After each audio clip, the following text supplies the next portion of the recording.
Hi friends, வணக்கம்.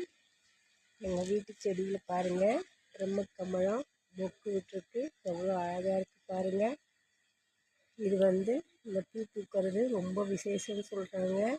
இங்கே பாருங்கள், எவ்வளோ அழகாக இருக்குது. இது என்றைக்கு பூக்குன்னு தெரில. நான் இதை வச்சு 2 வருஷம் கிட்ட ஆகுது.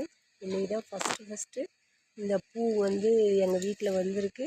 ரொம்ப ஹாப்பியாக இருக்குது. நான் பிரம்மக்கமலம் பூங்கிறது வருஷத்துக்கு ஒரு முறை பூக்குன்னு சொல்லி கேள்விப்பட்டிருக்கேன். ஆனால் இப்போ தான் ஃபஸ்ட்டு எங்கள் வீட்டில் பூத்துருக்கு. ரொம்ப ஹாப்பியாக இருக்குது. இது இதோட விசேஷம் என்னன்னு தெரியல. இது என்றைக்கு எனக்கு பூக்குன்னு